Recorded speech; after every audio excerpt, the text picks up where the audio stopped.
Hola queridos amigos de Contexto. Amigos, muchas veces abordamos el tema educativo en nuestro programa por la importancia que reviste para el desarrollo del país y el desarrollo integral del individuo.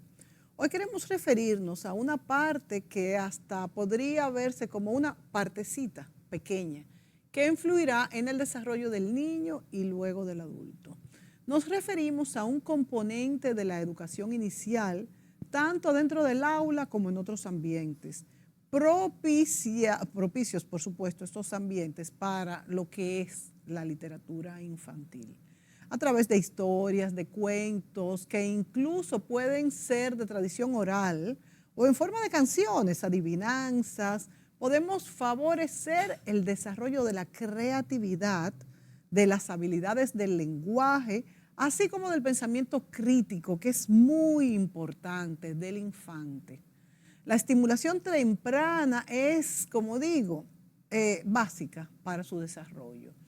Esto los ayuda a coordinar mejor su parte motora, o sea, la física, combinado con una historia, tiene una connotación distinta, o sea, un cuentacuentos, despierta un entusiasmo influyendo en su estado de ánimo, despertando habilidades sociales y la estimulación de su pensamiento. Y según los temas elegidos, el niño va desarrollando la capacidad de escoger sus preferencias, o sea, va inclusive trabajando su identidad. Las experiencias de aprendizaje de calidad a edad temprana ayudan al niño a prepararse a aprender y a tener éxito dentro y fuera de la escuela. Y para conversar hoy sobre literatura infantil y actividades que estimulan a la educación temprana, esa estimulación para los niños y cómo esto influye en su desarrollo, hemos invitado a 4 profesionales, escritores, cuentacuentos, que nos expondrán sus experiencias durante su trayectoria con niños tanto en el país como incluso en otros países. Vamos a iniciar esta primera parte con 2 de nuestros invitados y concluiremos con esta experiencia para darle paso a otros 2 especialistas. Le damos la bienvenida a Mariela García, bibliotecaria formada en bibliotecología y ciencias de la información, con experiencia en instituciones públicas y privadas, como docente, como bibliotecaria, en bibliotecas escolares, en proyectos de lectura. Ella es especialista en escritura creativa, en talleres de acompañamiento emocional, tupercuentos, entre otros. También le damos la bienvenida a Carolina Romo Zelaya, licenciada en las carreras de Teoría e Historia del Arte y Bibliotecnología, con mención en automatización de unidades de la información.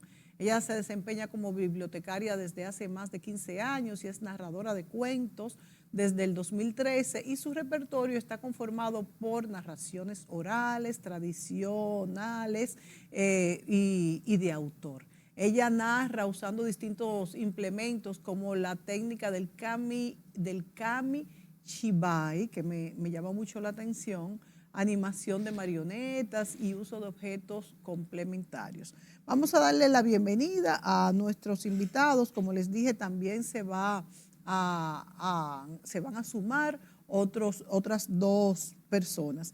Pero me gustaría iniciar este conversatorio hablando de cómo es la formación de un cuentacuentos, después de darle la bienvenida, porque un cuentacuentos se puede entender como algo fácil, pero hay que dominar muchos temas y conocer incluso el ámbito donde se desarrolla el niño, saber qué contenido es potable, vamos a decir, para esa primera etapa de la educación temprana. O sea, ¿cuál es la formación del cuentacuento y cuál es la experiencia que ustedes han tenido aquí y en el exterior con esa importancia que tiene esta figura, que es parte del acompañamiento educativo inicial? Comencemos con Mariela. Mariela, abre tú este programa explicándome primero ¿desde qué tiempo? Los cuentos se han contado desde siempre. De hecho, el cuentacuentos ahora se dice para los niños, pero de hecho, en culturas muy, muy antiguas, los cuentacuentos eran el testimonio de la historia, porque era a través de cuentos, de historias, de ritos orales y este tipo de cosas. Sin embargo, ya como tenemos los libros, y no solamente ahora los libros, sino que ahora tenemos el Internet, vivimos una época fantástica donde todo lo tenemos a la rapidez de un clip. Entonces, el cuentacuentos ahora es para los niños y aquí se da lo que nos encantaba antes, que es acariciar las páginas, deleitarnos con las figuras, y ahora eso se lo dejamos a los niños. No exclusivamente, pero se lo dejamos a los niños. Mariela, ¿cuál es la formación de un cuentacuentos? Muchas gracias, Mónica, por la invitación. Un placer estar aquí. Bueno, mira, la narración oral siempre ha estado apegada al ser humano. Desde los primeros tiempos de la creación, o sea, siempre han existido las historias. Siempre ha habido alguien que transmite y que de generación en generación se van pasando las vivencias, como tú decías, de todo lo que se va dando en diferentes pueblos. La narración oral, en un principio, estamos hablando de los tiempos de Charles Perrault y hermanos Grimm, no era para niños. Por eso. Era para adultos. Entonces, ya luego, a partir de los hermanos Grimm, es que se hace un rescate de la literatura infantil y se adapta para que un público más infantil pueda tener acceso a esas narraciones orales, y ya a partir de ahí hay una revolución donde entran distintos autores y ya se va adaptando a lo que hoy conocemos como literatura infantil o juvenil. Pero la literatura en un principio nunca se pensó como un recurso o una estrategia de disfrute para niños. Estaba enfocada en adultos y sobre todo era como con lo que se utiliza mucho en el contexto escolar, que es con una moraleja o con una intención particular para trabajar o abordar alguna temática en específico.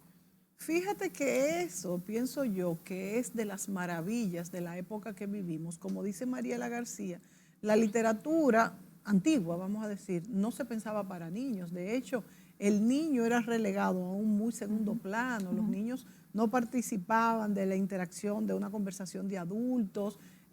Bueno, incluso la educación estaba vetada para algunas clases sociales, para las mujeres. Pero vivimos en una época muy abierta, muy plural, y tenemos la dicha de que la educación, la información es para todos. Algo que me refería en la introducción, la tenemos a la rapidez de un clip.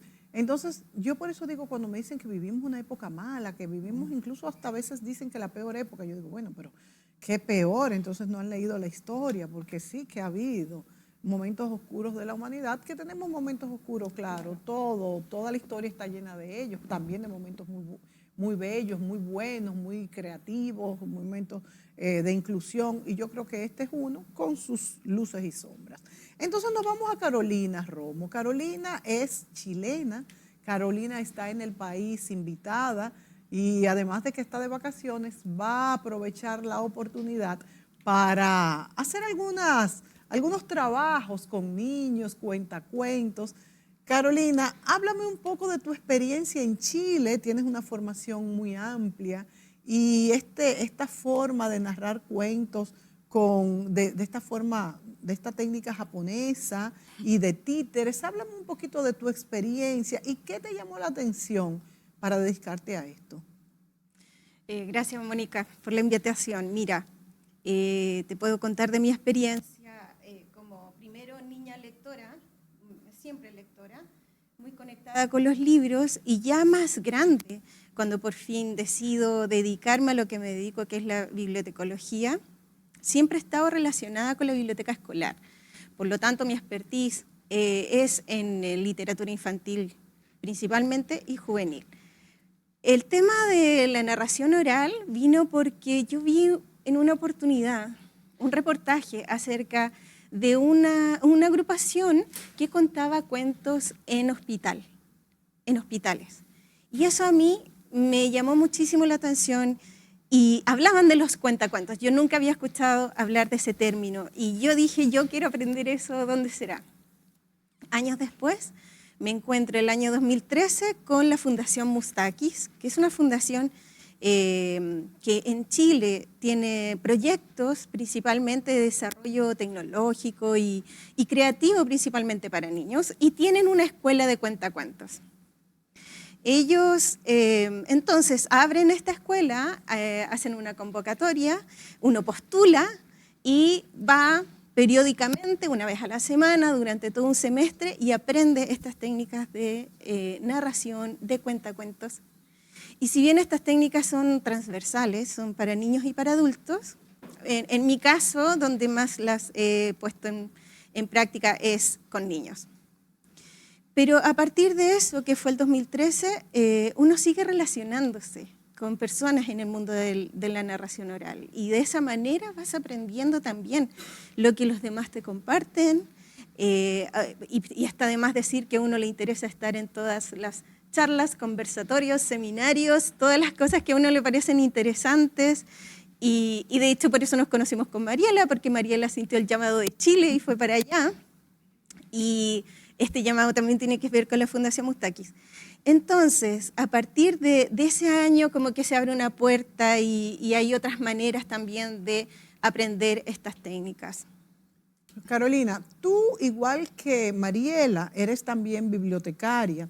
Y antes de seguir conversando sobre estas técnicas que me parecen tan interesantes para narrar cuentos, fíjense que ambas han coincidido en que es todo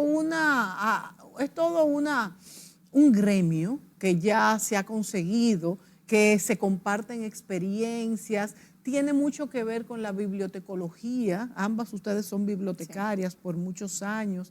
Quizás de ahí, del conocimiento de cada una de esas colecciones, de cada uno de esos tomos, nace su interés o se afianza por los libros. Entonces, ¿qué tan importante ha sido la bibliotecología? Esa ciencia y no solamente la organización en una biblioteca. Me contaba Mariela cómo ella, esta expertise se extrapola a muchísimas otras cosas que no tienen que ver con libros, o sea, es organización. Y esa organización de la biblioteca también se organiza la mente, o sea, el esquema de pensamiento se organiza y eso se lo transmiten también a los niños. Sí, totalmente. En mi caso en particular, yo me inicié en la bibliotecología universitaria, yo era bibliotecaria universitaria, he pasado por varias universidades del país y llego a la biblioteca escolar solamente a apoyar a un amigo que tenía un trabajo en particular de organización. Cumplo mi tiempo ahí, mi asignación, pero me doy cuenta de que la biblioteca escolar, aunque tiene relación en organización y esquema por el sistema de clasificación universal que se utiliza normalmente, pero la biblioteca escolar es otra cosa. O sea, es totalmente diferente a la universitaria. ¿Por qué? ¿Por qué?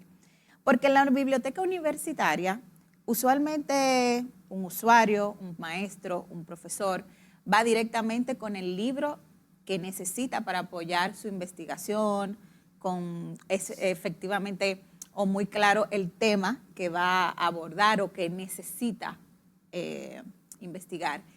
Pero en la biblioteca escolar llega un niño que deja de ir al recreo, a la biblioteca, a ver qué encontró.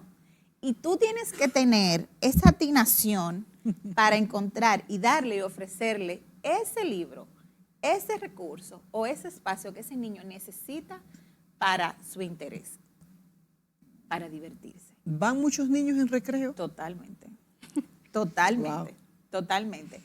Pero ese es el éxito de muchas bibliotecas escolares que realmente se ocupan de crear vamos a decir, una programación y una propuesta para sus usuarios. Esa es la diferencia en tener un depósito de libros, que es lo que comúnmente la gente piensa que es la biblioteca escolar. Cuando tú tienes una biblioteca viva, tú no necesitas anunciar nada en particular. Ella fluye sola. Entonces, ¿qué pasa? En el contexto escolar, un niño hoy te puede ir a buscar un libro de dinosaurios. Puede ser de conocimiento general o de un cuento alusivo a dinosaurios. Pero mañana no va a buscar dinosaurios. Mañana él va y quiere otra historia. Entonces ahí es que está el dinamismo de la biblioteca. Por eso te decía que no es lo mismo, porque la biblioteca universitaria o en otro tipo de biblioteca que maneja un público diferente, posiblemente tú vas la semana entera a hacer un trabajo utilizando el mismo libro, Sí. pero los niños no. Sí. Y el niño fácilmente va a buscar un libro y a los 20 minutos se lo devoró y quiere ir que tú le busques otro. Entonces tú tienes que tener esa chispa. Es más rápida. Es más rápida, es es impredecible. Sí. Es impredecible totalmente. Y eso es un reto, pero es maravilloso. Es un gran reto. Bueno, Carolina, antes de que me expliques estas técnicas, que me interesa mucho conocerlas, ¿cuáles son esos temas, como decía Mariela, que detectas más buscados entre los niños con los que has trabajado? Mira, ese es el desafío de cada día, porque hay generaciones de niños que van pasando en el colegio, al menos que yo tengo la experiencia, en que de pronto están todos interesados en la literatura, todos quieren llevarse libros de cuentos, y de pronto tengo niños que no les interesa el cuento, lo que quieren es el texto informativo. Wow. Quieren saber ¿De qué edad más o menos? sobre el universo, los astronautas, los animales, los dinosaurios, el cuerpo humano, la geografía, los países del mundo. Entonces, por eso es tan importante conocer la colección que uno tiene, para saber qué ofrecerlos. Y también porque está el tema de ver qué es lo que me falta, qué es lo que tengo que integrar en la colección para darle la oportunidad a todos los niños de lo que ellos quieren aprender, saber, conocer. En mi caso, además, en mi biblioteca tengo una ludoteca, en donde hay juegos de mesa, que se consideran también de un aporte importante porque algunos de ellos también están enfocados en el tema literario. Hay juegos para crear historias y los niños van sacando tarjetas o dados o algunos elementos y ellos van creando de esa manera en conjunto durante un recreo, en vez de estar jugando fuera la pelota, están en la biblioteca jugando y de esa manera también hay una sociabilización distinta. O sea, cuando un niño va a la biblioteca no hay ratones de biblioteca, digamos, que es un niño que está muy concentrado leyendo el libro, pero hay mucha interacción. Yo tengo mucho movimiento dentro de mi biblioteca. O sea, que surgen dinámicas entre estos muchachos que están leyendo los libros, Totalmente. frases también Totalmente. que saltan. Totalmente. Y también algo importante es saber en el contexto en que está el niño o se desarrolla la biblioteca, qué tipo de estrategias tú puedes implementar en ese espacio para no solamente que ese niño solo vaya a la biblioteca, sino que arrastre a los amigos, a los Exacto, compañeros, sí. quizás a los otros niños de otro curso. Tienes que tener una propuesta atractiva y sobre todo, como decía Carolina, enfocada al interés del niño, porque a todos los niños no les interesan las mismas cosas. Entonces, por eso tú tienes que tener una biblioteca diversa, estar alerta de que sí, que no. Porque preguntabas la edad, pero por ejemplo, en el caso mío, Carolina creo que trabaja con más pequeñitos, pero yo trabajo a partir de 5 años. Entonces, a lo mejor un niño de 5 años tiene el mismo interés de un niño de 8. Sí. Pero hay otro niño que tiene 6 que tiene un interés distinto. Entonces, eso es muy variante. ¿Podría darse que haya temas recurrentes según la edad del niño? Por ejemplo, niños de 3 años que tienen que ser muy asistidos, me imagino, la atención. Hay intereses ya de niños de 5 años. Tú mencionabas, claro. Carolina mencionaba el universo, tú no sé. Y el origen de la vida también les interesa mucho. Sí. Son temas que, como yo decía antes, una de las herramientas más interesantes que provoca, que es la literatura es para el cuestionamiento del niño, de los porqués. Claro. Entonces, ¿cómo podríamos decir, cuáles son los primeros temas que afloran en el interés de los niños, Carolina? Mira, con Mariela nosotras somos mediadoras de la lectura. El mediador es un puente que está entre el libro o el texto y aquel que está interesado en leerlo. Y en esa mediación nosotros también vamos observando ese interés que, como tú dices, puede ser una constante, pero también abriendo el mundo, abriendo las posibilidades de conocer otras realidades. Está mucho en el interés de los más pequeños. Yo trabajo con niños desde medio menor que tienen 2 años y está mucho en el interés la familia, su experiencia personal, su propio entorno, y en eso está incluida el hogar, las mascotas, la ciudad, etc. Pero cuando uno tiene la oportunidad de ese interés, abrirlo y muestra, por ejemplo, cómo viven personas en otros lugares del mundo, cómo son otras familias que no sea como la tuya, cómo experimentan los niños su educación, cómo otros niños van al colegio. Esa experiencia, es que vas a tener ojitos abiertos, orejitas atentas, porque de verdad a ellos les interesa mucho lo que uno le está contando. Y eso también tiene que ver mucho con lo que decía Mariela, la dinámica de lo que es un bibliotecario universitario, escolar, porque hay perfiles profesionales y no cualquiera puede ser bibliotecario escolar, porque también hay un tema formativo dentro de esa experiencia que tiene que ver con que desde que entran a la biblioteca y te saludan en adelante, tiene que ser relevante nuestra experiencia de sociabilización. Ahora, debo decir que la gran tarea se la llevan las educadoras de párvulos. Ellas generan dinámicas en las cuales los niños entran, se ponen en su delantal, qué sé yo, saludan. En el caso de mi colegio, que es católico, rezan. Y luego de eso, en esa dinámica, la verdad es que es muy fácil trabajar. O sea, yo voy a ver, siendo yo una guía, que voy mostrando distintas temáticas, cuentos y actividades, veo en ellos ese interés y esa motivación también. Los niños son esponjas, es muy importante esta educación temprana.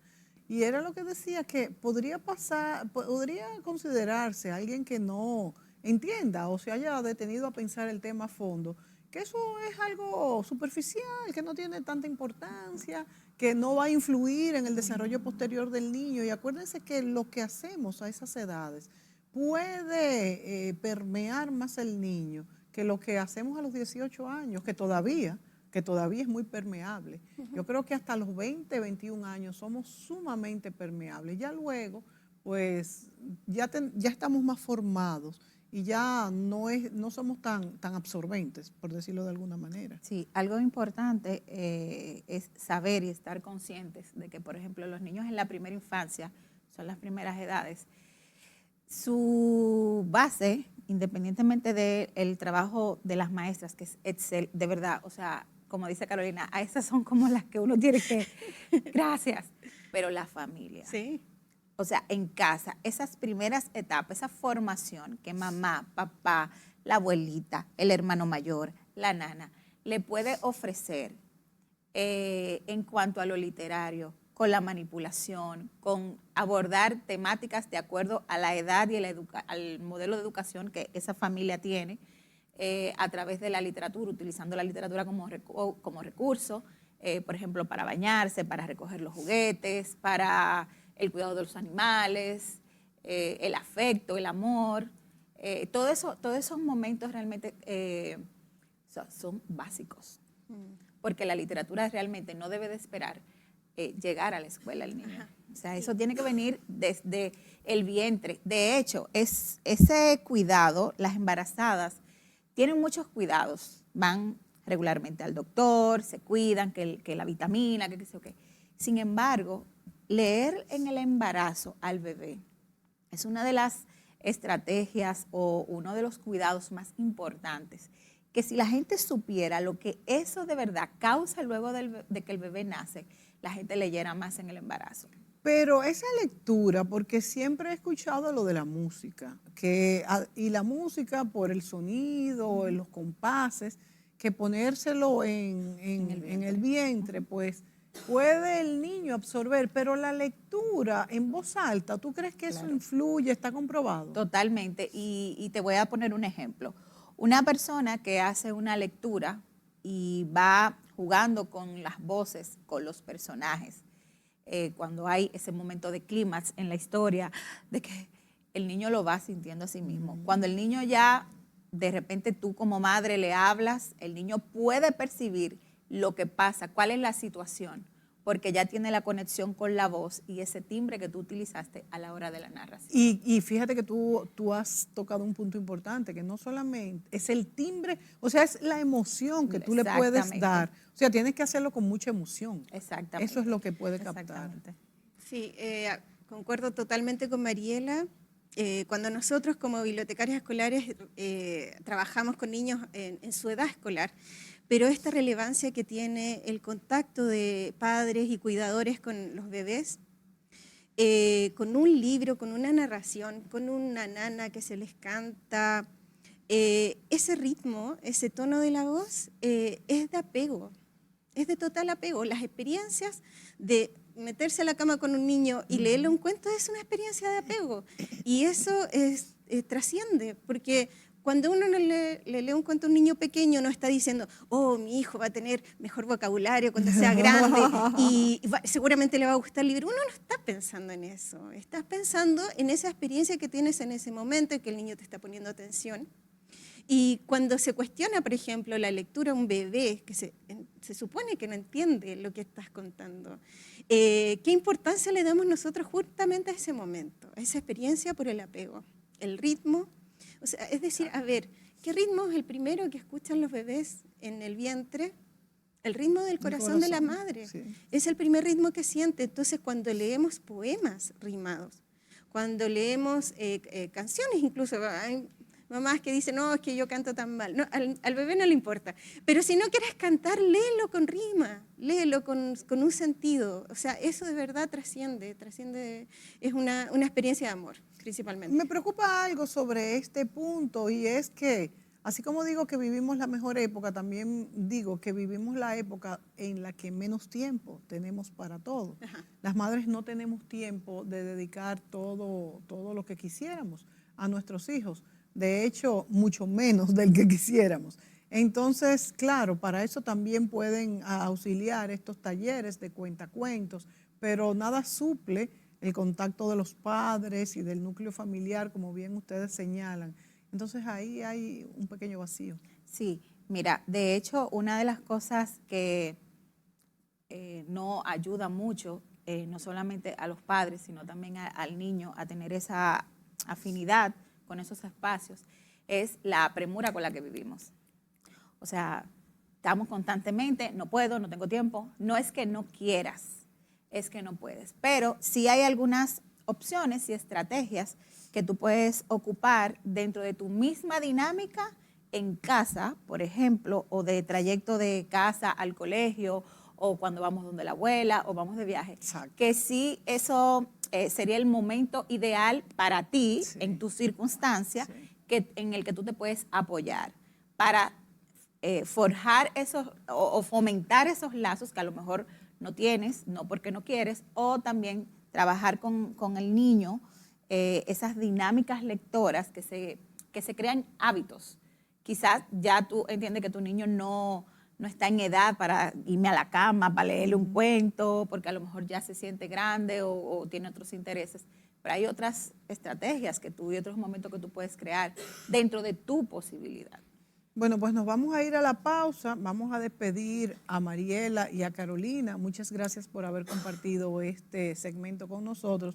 Y ya sabes que tenemos muchos retos por delante, incluyendo ese reto que las invité junto con las dos participantes más de ese tiempecito de atención para los niños de Santa Bárbara. Así que quedan ustedes comprometidas aquí en público. Muchas gracias a ti, un placer estar aquí, cuenta con nosotros. Nos vemos dentro de un momentito.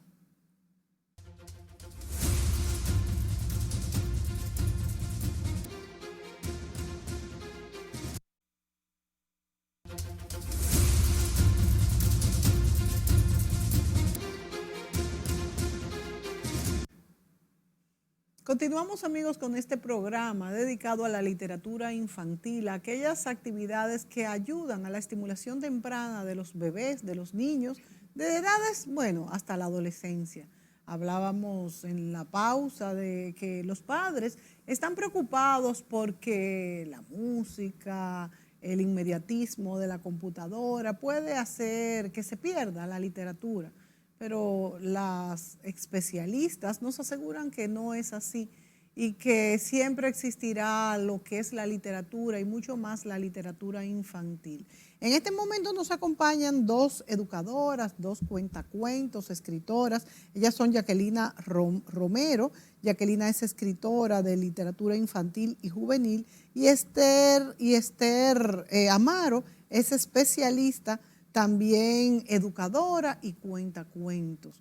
En este segmento vamos a hablar sobre la diferencia de lo que es la escritora y el cuentacuentos. Y si también podría ser la escritora que tiene ese ímpetu, esa creatividad de hacer un cuento, no necesariamente tiene que ser la que lo cuente, por ejemplo.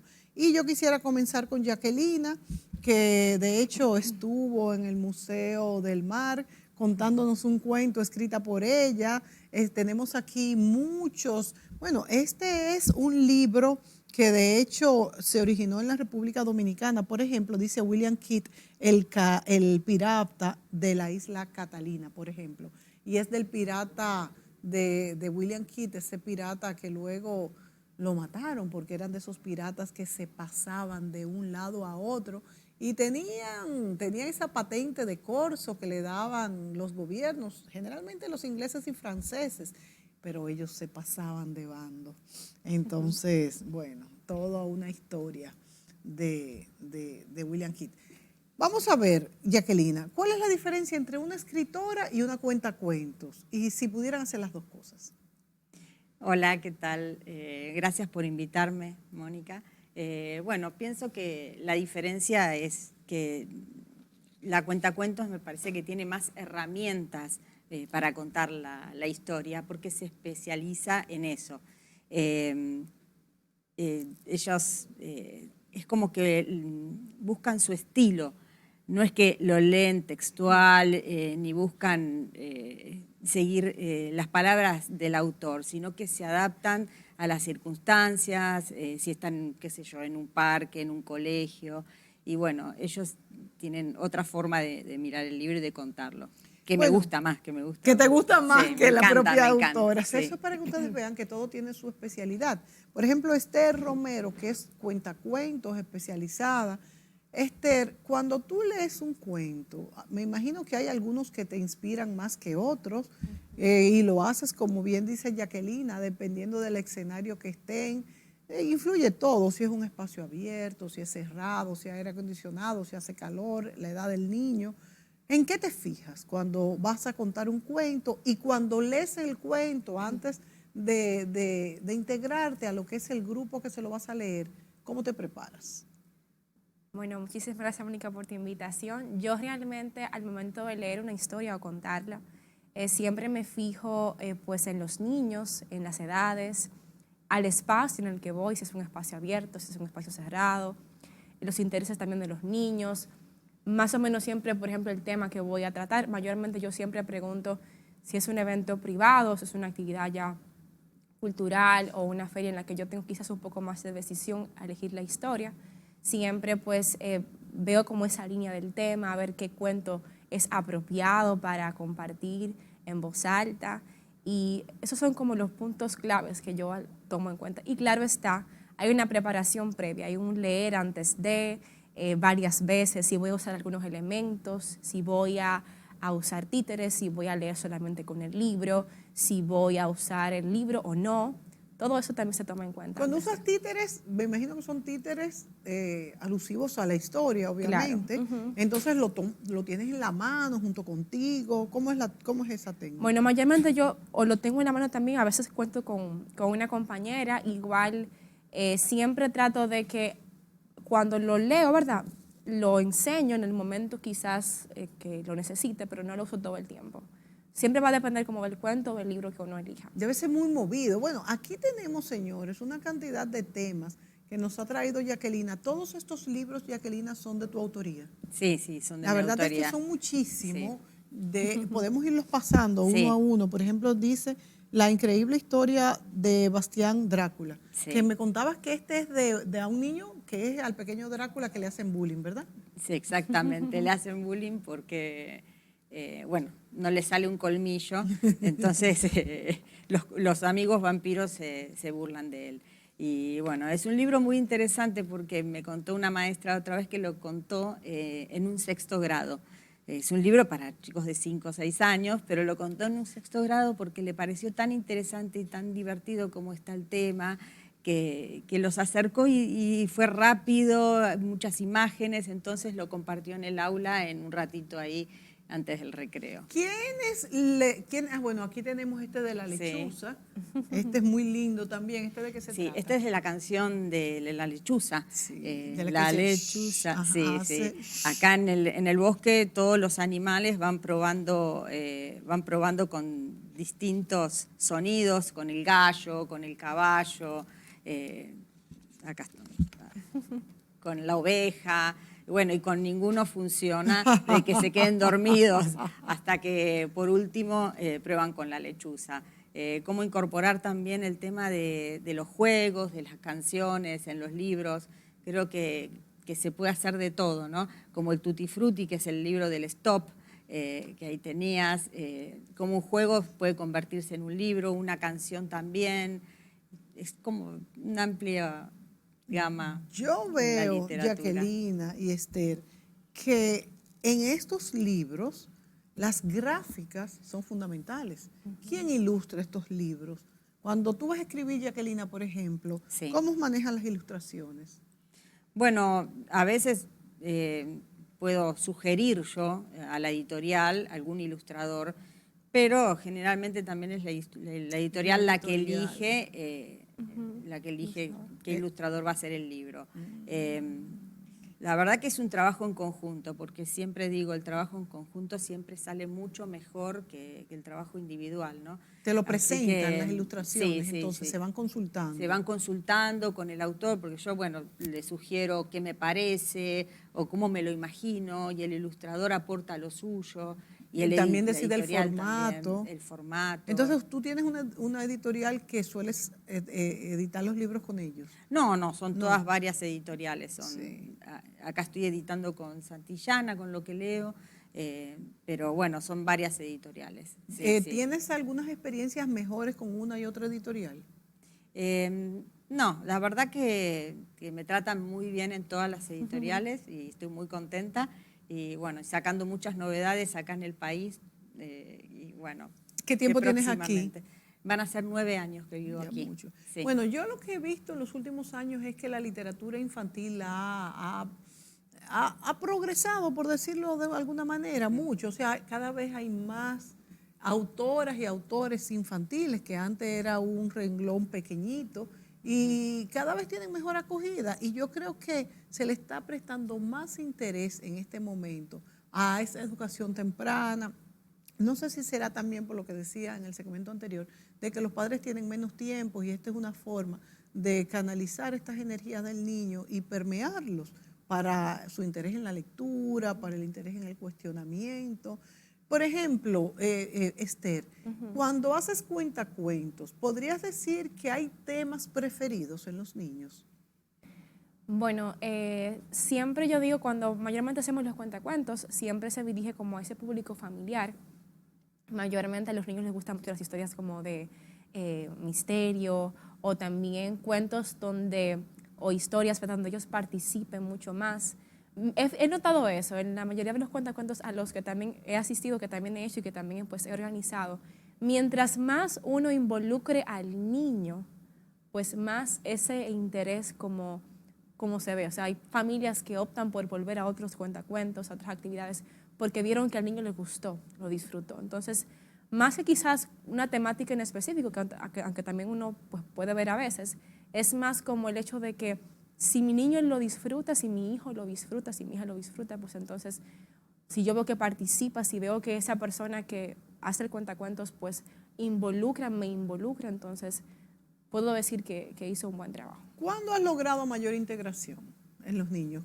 ¿Usando algún material, alguna dinámica? ¿Y cómo han socializado ustedes en este gremio, vamos a decir, que es que los niños muestran más interés y se entran en el cuento? Bueno, ahí va a entrar mucho también la forma en que uno quizás narra o lee la historia. cuando tú tratas de conectar más que solamente estar por leer, yo me he fijado también mucho cuando tú miras a los niños a los ojos, les llamas por su nombre, les preguntas, tratas de establecer una conversación con ellos. Eso también pues es algo que al niño se siente bienvenido, se siente que pertenece y que forma parte. Cuando un promotor, un cuentacuentos o un educador trata de hacer que ese niño pertenezca, que sienta, que pueda descubrir esa identidad en los libros, entonces yo entiendo que ahí también logramos eso. Y Jacquelina, tú que eres escritora, ¿cómo evalúas el éxito de tus libros según sus temas? ¿Cuáles han pegado más? ¿Cuáles han sido más aceptados, tanto por los niños como por educadores que también te dan un termómetro importante? ¿Cuáles son esos temas que tienen mayor salida? Bueno, en general los libros que tienen canciones que están, sí, es como que, como dice Esther, es como donde están, donde ellos participan y se sienten parte del libro, son los más populares. Por ejemplo, Lobo está, es un libro súper popular. Lobo está, que ya va por la 9ª edición. Sí. Así que, wow. sí. ¿Cuándo se hizo al principio? El primero se hizo, creo que en el 2003, más o menos, Wow. 2013, perdón, 2013. Wow. El primero, y todos los años se reedita y es un libro muy popular, pero es por la canción también, como que ellos son partes del cuento, porque ellos tienen que cantar para que el lobo salga. Entonces, claro, es bueno, empiezan, cantan, gritan, es interactivo. Yo creo que eso es fundamental. Sí, bueno, nos vamos a ir a la pausa y antes de irnos vamos a dejar esta técnica del Kamishibai que le preguntaba hace unos minutos a Carolina Romo para que nos explique un poquito en qué consiste.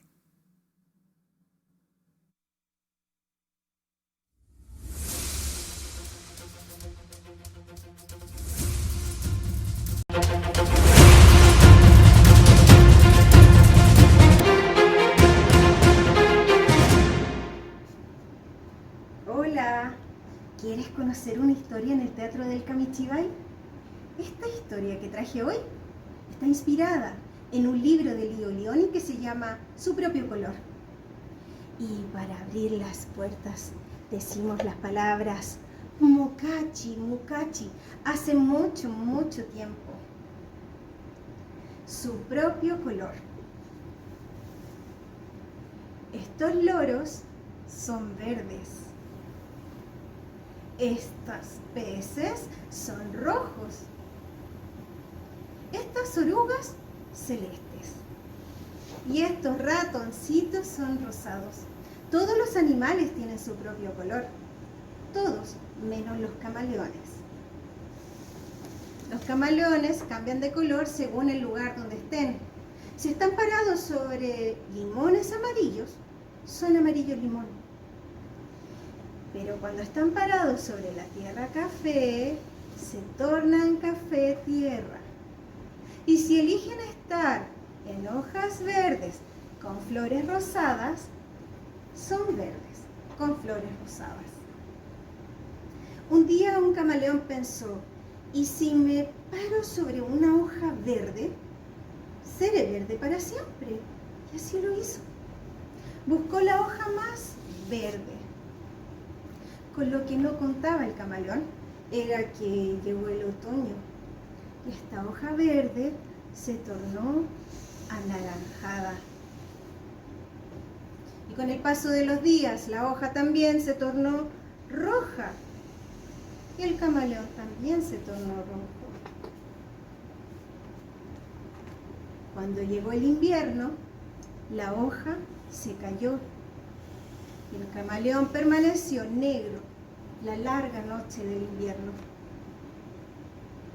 Pero cuando llegó la primavera, el camaleón se encontró con otro camaleón y le preguntó, ¿será que nosotros nunca podremos tener nuestro propio color? El otro camaleón le respondió, no lo sé, pero se me ocurre que si permanecemos juntos, podríamos ser del mismo color. Y así lo hicieron. Juntos fueron verdes, rosados, amarillos cítricos Y también juntos tuvieron muchos puntitos de colores. Y así permanecieron juntos y felices para siempre. Y así con el viento, se va volando en Camichibay este cuento. Bueno, amigos, aquí estamos con las expertas cuentacuentos y yo les preguntaba en la pausa, ¿qué tanto podemos a través de estas historias, pues, enseñar de estos cuentos, ¿no? Enseñar la verdadera historia, claro, siempre es una historia novelada, siempre es una historia, pero son como pinceladas que le podemos ir dando a los niños para que luego se interesen en conocer historias del pasado que influyeron en una u otra civilización, en uno u otro tiempo. Y justamente tenemos aquí el libro el de los vikingos. Háblanos un poco de esto, Jacquelina. ¿Cómo introduces historias reales en los cuentos?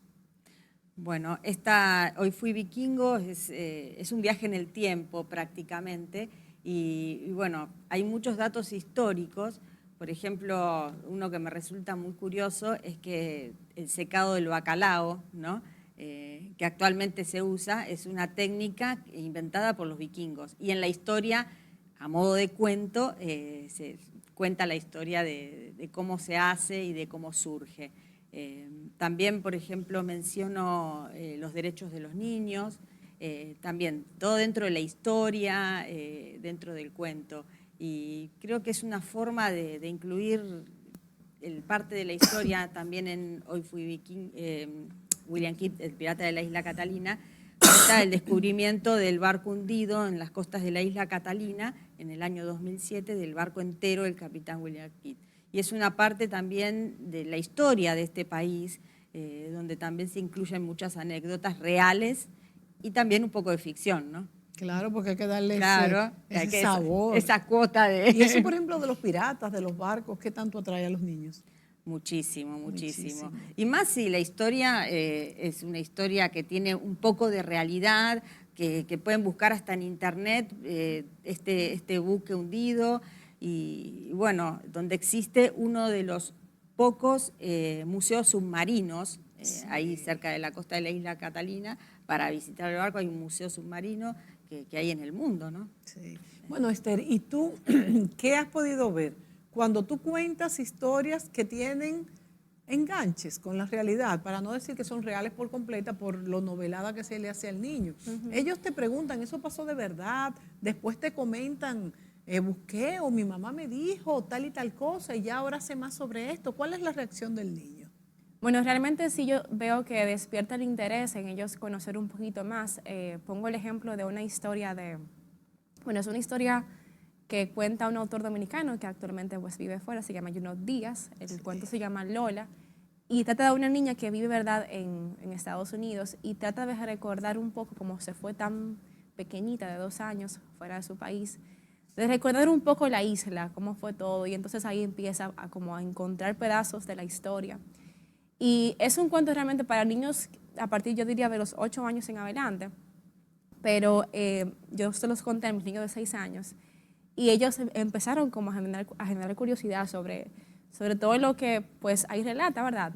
En la parte también de nuestra cultura, de lo que nosotros tenemos, el merengue, de la parte también, por ejemplo, de la historia, Trujillo, Mirabal, todo eso. Entonces ellos como que empezaron, es un tema quizás para ellos un poco abstracto. Pero muy interesante. Sí, y entonces me acuerdo que también empezaron como a preguntar, había algunos que le dio un poquito de temor, que es normal también, pero eso es bueno. O sea, yo entiendo que contar también cuentos, yo voy muy de la mano de que, aunque hay libros, ¿verdad?, y hay textos que tienen historia y que es bueno, ¿verdad?, conocerlas, para mí, en la parte de que ellos también puedan disfrutarla, pero al mismo tiempo también aprender, eso es bueno. Aunque no todos los libros deben ser didácticos, pero claro, sí siempre... También es diversión. Exacto, pero también es bueno. Fomenta Exacto, la concentración, por ejemplo, exacto. también.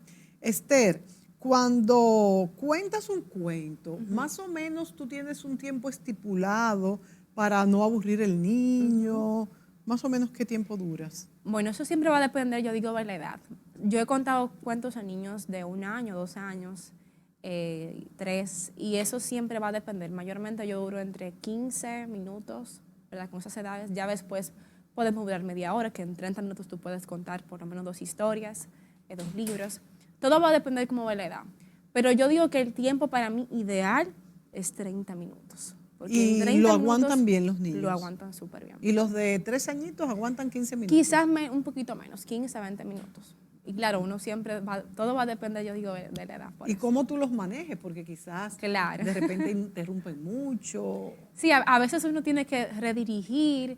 Me ha pasado que estamos leyendo y si estamos en un espacio, por ejemplo, abierto, que quizás puede tener un poquito de distracción, sí. pero entonces vamos a ver, miren arriba. Entonces ahí uno debe como mirar para conectar. Miro, conecto y otra vez entonces retomo la historia. Bueno, y entonces le pregunto a Jacquelina, cuando vas a escribir un cuento, tú que tienes tantos cuentos escritos, primero, ¿cuál es el detonante para escoger el tema? Luego, ¿cómo trabajas ya en estos 2 minutos que nos quedan, cómo trabajas toda esta historia hasta que al fin ya lo tienes? Dice, bueno, ya lo tengo.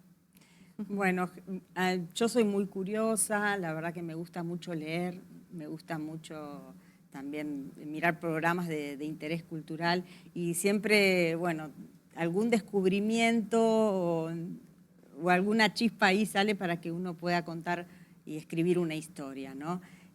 Bueno, una historia que puede ser fantasía, que puede estar basada en algo real, pero generalmente me gustan las cosas fantásticas. Como le gustan a los niños. Como le gustan a los niños. Exacto. Trato de como, me pongo un poco en la cabeza de los niños. No los subestimo, no me gusta escribir así con infantilismo, sino escribir claro, porque los chicos la verdad que saben y entienden. Y bueno, y pienso siempre que si yo me divierto leyendo un texto o me pongo triste o me causa alguna sensación, que a ellos les va a pasar lo mismo. Así que generalmente escribo con mucho humor y bueno, y me gustan esas historias que sé que los van a atrapar, porque a mí me atrapan también. ¿Tienes un libro preferido? Bueno, uno de los que más me gusta es El último dragón y luego está porque sé que a los chicos les encanta también. Bueno, la verdad es que este es un tema apasionante. Llevarle a los niños estos cuestionamientos de manera divertida también los une los grupos, van de la mano, le dejamos historias que pueden ser reales, fantasiosas. Yo creo que es todo un mundo que estamos desarrollando muy bien en la República Dominicana, ayudados de otros lugares del mundo, como muy bien hemos visto hoy. Muchísimas gracias por estar aquí compartiendo sus experiencias. A ustedes, amigos, gracias por sintonizarnos y será hasta la próxima. Gracias, Mónica.